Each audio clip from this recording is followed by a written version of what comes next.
Some, because I'm part of a university, I may be perceived as one of those ivory tower intellectuals who's detached from reality, able to criticize, never to do. Well, I began my journalistic career briefly in newspapers, writing a travel column for youths in the Toronto Telegram. Yeah, the Toronto Telegram, that's how long ago that was. And I've been a radio and television reporter, news and current affairs producer in Canada and the United States. For 3 years, I managed the CBC's flagship station in Ottawa, TV station in Ottawa. I tell you this because I want to make it clear that I am entirely sympathetic to the pressures the daily news gathering field is faced with. Notions of balance and fairness, of timeliness and accuracy are issues that I have dealt with personally for more than a decade. And they're issues that I deal with personally on a daily basis in my role as a supervisor of a student radio newsroom workshop. My interest in the way visible minorities are represented goes back more than 15 years when I examined how visible minorities were portrayed on national television newscasts, CTV and CBC, and I later examined the way Aboriginals were shown in the Oka crisis of 1990. With the help of the Royal Melbourne Institute of Technology University's International Student Scholarship Fund, I practiced that to make sure I would get it all without a flaw. And I did it. I began my studies of race and racism in the media in 2000 and earned my doctorate in 2005. Tonight's topic is my thesis, and it's going to be tough packing 450 pages into half an hour. But here we go. Now, I talked earlier about how charged the word racism is, and so let me attempt to define it in a way which is consistent with most communications studies theorists. Hussein Buhan writes, the actions or the ideas or actions of a person, the goals or practices of an institution, the symbols, myths, or structure of a society are racist if A, imaginary or real differences of race are accentuated, B, these differences are assumed absolute and considered in terms of superior and inferior, and C, they're used to justify inequity, exclusion, or domination. It's no longer just the notion of overt racism. We have systemic racism. And postmodern, let me get back to he uses the word incognizant or unknowing racism when he talks about it in newsrooms. Often, as news journalists, we are simply unaware of what harm is being perpetrated when we write the things we do under the time constraints we have. Before I give you some examples, I know you're done. I want to tell you just quickly about the study Salam referred to. The study examined all textual production in the Gazette newspaper from September the 11th, when a 16-page folio was rushed out in the early afternoon of the day of the attacks, to September the 30th, which is a week prior to the beginning of the bombing of Afghanistan. This allowed for 20 days, including 3 weekends to be examined. The weekends contained more features and columns, and therefore insight was greater generated than was normally the case during the week. Words. Well, how do you examine all those words to make sense of it all? I applied a process known as critical discourse analysis. It's the most highly regarded practitioner of critical discourse analysis is a Dutch communications theorist named Thijs van Dijk. And Van Dijk says, who gets to speak about what and where gives great insight into the production of racist thoughts. It's not just that it's being said, but where is it located? So I set out to discover who spoke during these 20 days, and I think you'll find some interesting results. I found that there were 4 voices that spoke during those 20 days, some of them obvious. The first one, the most obvious of all, leaders. We can all remember George Bush's allusions to the Crusades, but he also talked about kind of a Wild West version of justice when he talked about, Tim will have wanted dead or alive, a phrase that George Bush used. But in addition to leaders, I found 3 other groups that spoke. One was white victims, the whites in our community.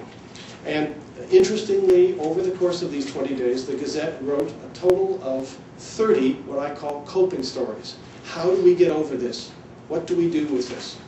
And in fact, as I've studied it more and more, I realized that the way 9/11 was viewed was as a white story, not a Muslim story. It was viewed in terms of how do we, presuming that's whites, cope. The third group were Muslims themselves, and they were fragmented into two groups, East and West. And if I can, I'd like to spend some time perhaps in the question and answer period talking about how the notion of victimization that Salam referred to applies to Muslim communities, particularly that in Canada. The fourth group astonished me. I thought I'd finished all of my research, and I had it all tied up in a bow, but there was more racism than I could count. And I went back to Van Dyke, and he said, look for who is speaking. I'd gone through all of the readings, and I looked for quotation marks. And I thought I was done. But there was more. And it was the writing that had no quotation marks. It was the writing the journalists produced themselves. They weren't quoting anyone. They were generating it themselves. So a surprising amount of racism we found came from the journalists. Perhaps that doesn't surprise you, but it did surprise me, because I happen to be proud of the craft that I've worked my entire life on. So let me start with some examples that I found in the Gazette during this time period. They are not easy to share because of their content. And it would be, I want to emphasize this, it would be absolutely untrue to say that the Gazette journalists participated alone in this construction. They participated, but they were not by any means leading the fore. Let me give you some examples of the writing that non-Gazette staffers wrote during this period. Most of these examples appeared from Associated Press, which is an American news agency. We see the first one on September the 14th. It advocates expulsion and death. The quote is, I heard one caller after another demand to, quote, get all those people out of here, all those damn foreigners, let's just nuke the hell out of them. This same article contained words which advocated murder. And the quote was, kill them all, let Allah sort it out. I should put in parentheses as well that this is an article which says, this is what I'm hearing, but we shouldn't do it. But when you say, this is what I'm hearing, it naturalizes and allows people to say, well, if other people are thinking this, perhaps I could as well. The next one is September the 18th, and it equates patriotism with murder. You may recall that there was an Arizona killing of a Sikh gas station attendant.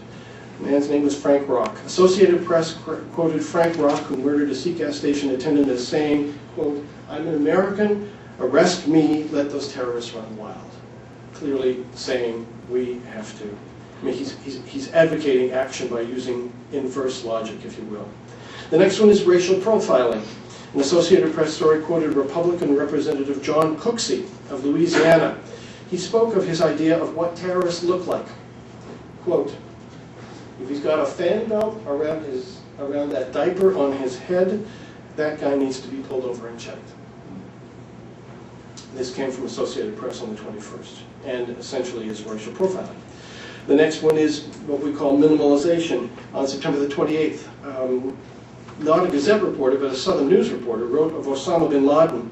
For days, Afghan authorities had denied any knowledge of bin Laden's whereabouts, while the popular Urdu press reported that he had fled on a donkey whose droppings led anywhere from Lebanon to Yemen to the south.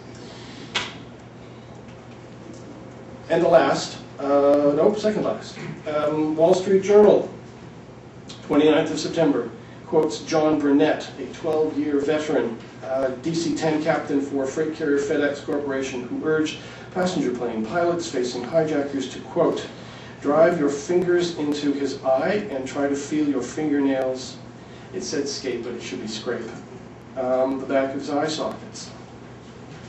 And finally, September the 29th, and this was by a Gazette staff writer, and it blends sex, violence, and anger into a single iconic symbol.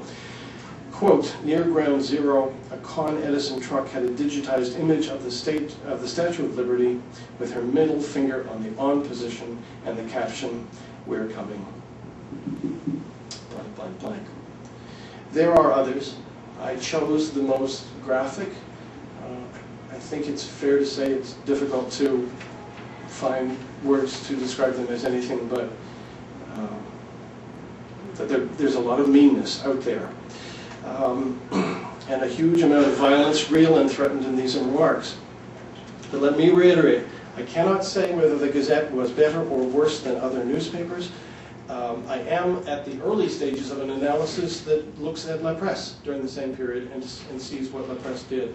And I can tell you really quickly that La Presse used the notion of kamikaze pilots. The Gazette never had any of that. So that, at least on day one, I can tell you they're calling up icons in La Presse that the Gazette didn't even participate in. While it's true the Gazette did not originate any of the examples cited above, the newspaper did nevertheless choose to run these words. What's more, the Gazette did not comment on their editorials or in their columns on the inappropriateness of these remarks. They didn't disavow the remarks. Now you'll recall that Van Dyke talks about who, how, and where of racist discourse. There's an additional element. What type of textual production these words were found in. Every newspaper contains not only news, but it contains features and columns, editorials, and writing which is rather like editorials, but does not necessarily represent the opinion of the editorial board. These writings are opposite the editorial page, and are therefore not surprisingly called op-editorials. So you see these 5 categories, and what I wanted to do was find out, where does this racism lie? Is it all in news? Is it all someplace else? Who's generating this stuff? Well, the first thing you should know is what percentage of raw data there was. And we came up with what I think is a striking finding. News coverage amounted to 60% of all the text. Okay? So out of every 10 stories, 6 of them would be in news, 1.8 in features, and less than 1 in columns, and so forth. So news by far dominated over this 20-day period. And therefore, you would expect, quite correctly, that news would generate the highest amount of racism in any category. Well, that's not entirely fair, because there's so much racism. What we wanted to do was find out if there was only 1,000 words of news, 1,000 words of columns, and 1,000 words of features, and so forth, what would that produce? Are you with me? Okay. Here's what we found. For every 1,000 words of text in columns, 5.8 racist comments were made. The lowest was in production of news. Now, I got to tell you, this blew me away, because as a journalist and a stenographer, I have to report what George Bush says when he says something racist. I don't have a choice. That's my stenographic function. But in fact, news contained, per 1,000 words, the lowest set of examples, and columns the highest.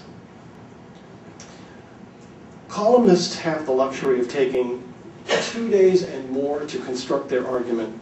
Now, some would argue that columnists function as a lightning rod, causing spirited discussion around the water cooler or the coffee machine. The purpose is to provoke discussion and to argue controversial points of view, often at odds with the mainstream.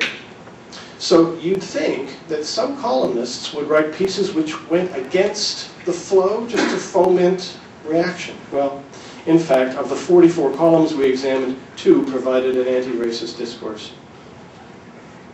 Gazette columnists developed 3 themes that we found were clearly out of the mainstream of reporting during this period. And these all qualify as racist under Buchan's terms. And I'll cite 3 examples. The first is that the Gazette linked immigration and organized crime and terrorism together. A columnist employed by the Gazette wrote the following: "There's already abundant evidence that every escaped killer, triad gang lord, terror mastermind, fugitive con man, and snakehead people smuggler around the globe knows full well what a soft touch Canada is." This was in the context of Canada allowing, with its, quote, sloppy immigration system, terrorists. what we've got here is a columnist who linked immigration with organized crime and organized crime with terrorism when there was no evidence as to the validity of this association. The second is that the Gazette accentuated the fears of its white victims in its reading public. One of its columnists wrote, quote, "I'm in Place des Arts metro station. I see three men. One of them is wearing a turban. I start to shake." In communication studies, we call this naturalizing racism. By sharing her fears with, I wrote 180,000, it's probably closer to 215 or 220,000 readers, potentially at least, the author is telling each one of us that our latent suspicions and fears are legitimate and justifiable. The third was that the Gazette dismissed dissent during this period. The thrust of the discourse was unpatriotic. Anti-racists were ridiculed as chrome-domed left-wingers. Their dissent was viewed as, quote, appeasement to the enemy. The CBC and universities took some of the hits. One columnist wrote of the demonstrations at an anti-racist rally on the 25th of September. I think this is artful writing. It's terrible, but it's, whoops, go back one. Nationally, oh, we're not featured yet. Here we go. Nationally, the airways of the CBC have been pungent with the bromides of chrome-domed university professors, York University professors, at least York, at least not Concordia. If we're going to be chrome-domed, let's send the chrome-domes to York, whose last original thought seems to have punctured their consciousness on a warm summer night in 1969. Now, I got to tell you what I was doing in 1969 was I was watching moon landings in 1969. I was neither chrome-domed nor full with pungent bromides.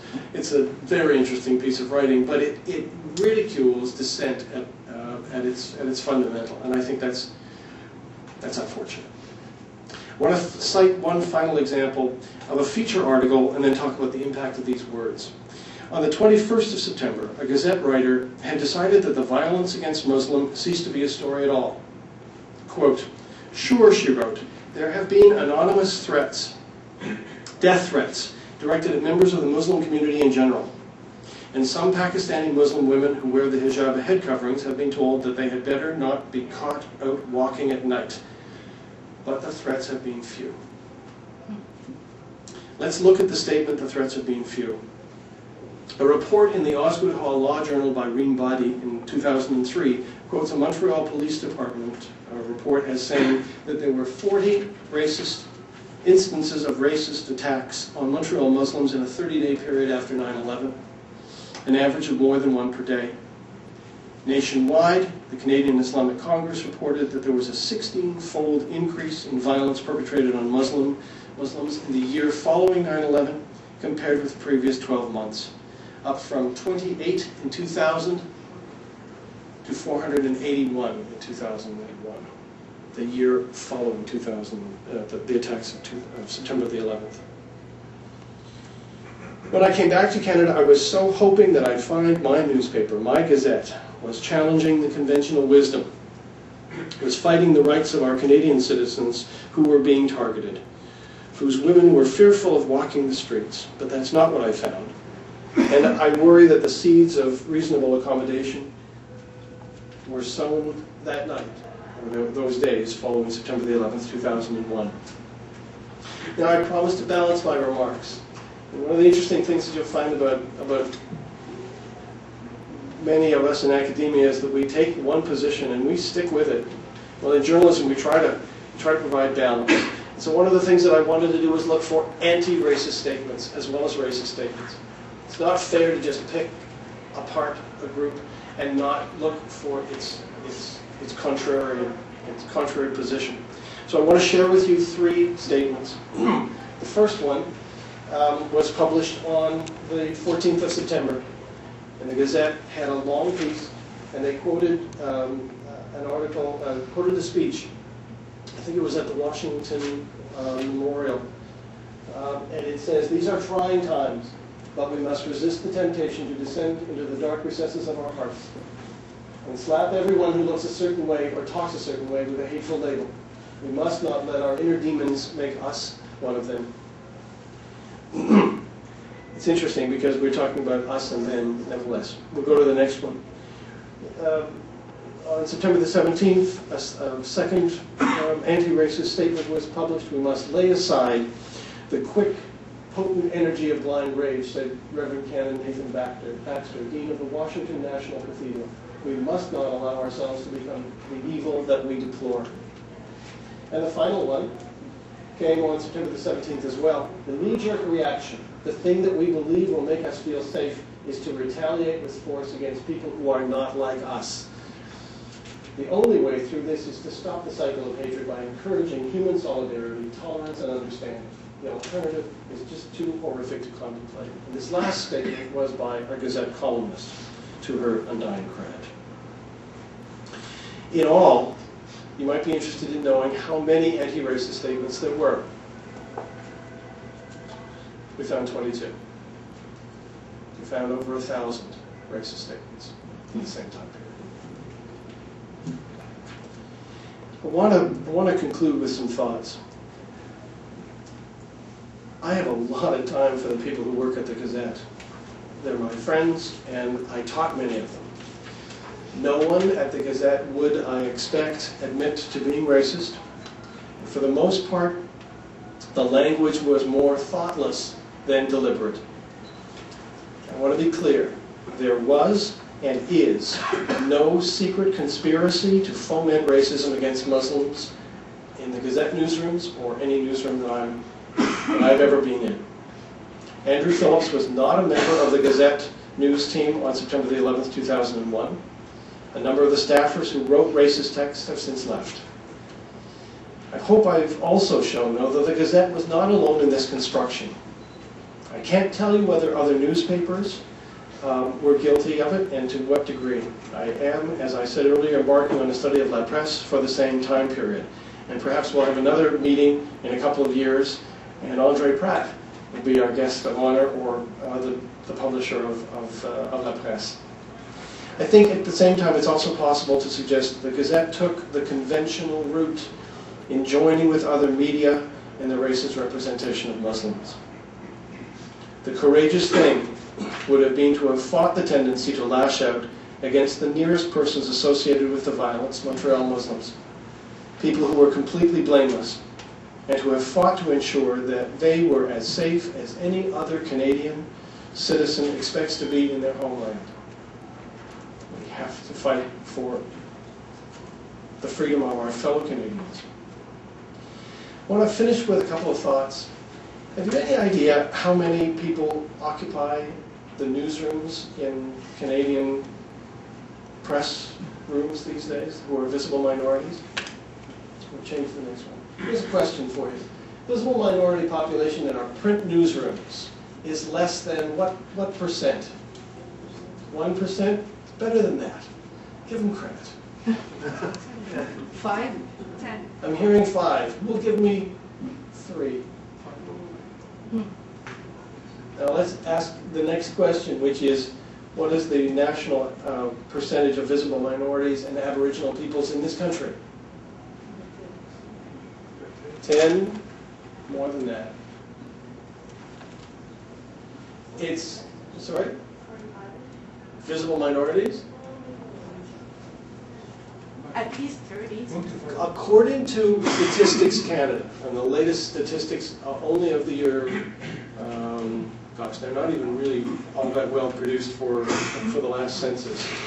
It's about 12% visible minorities and another 3% Aboriginal peoples, for a total of 15%. We have a long way to go. So let me suggest some ways that the Gazette, and probably my own department, can improve. It starts with actively seeking qualified candidates who are visible minorities to begin the journalistic process as students. It continues through the academic life of these students with courses for all journalism students, and here I might add, why limited to journalism, on sensitivity to religious and ethnic diversity issues. It follows that a sensitivity program for current journalists would be a good idea as well. and that the hiring of qualified minorities be given a priority at the Gazette and our journalism department. I want to conclude on a positive note. In the middle of next month, the journalism program will open its doors to visible minorities who are considering journalism as a career. We are going to have a day-long session where we talk journalism, we work on laying out of a newspaper, we take part in a press conference, and have some of our current journalism students who are currently enrolled in the department and who are visible minorities explain what they hope to do and when they graduate. The Gazette has agreed to help in ways that we haven't quite figured out yet, but I want to thank Andrew for his vision. It's a process that was funded by the Ministry of Heritage, and I invite other members of the media to participate along with us, and for you to share this information with your community and encourage young people to attend to hear what journalism has to offer. So I will leave the address for information on the overhead. That's my email address, perigoe@alcor.concordia.ca, and we also have some of these green things that I'm going to pass around should anybody want to get a hold of me and let me know of a young person who might be interested in spending a day with us to learn about journalism. I think this evening indicates that we have a lot of work to do and that we can do a lot better, but I think we've made a start with that dialogue about change with this evening.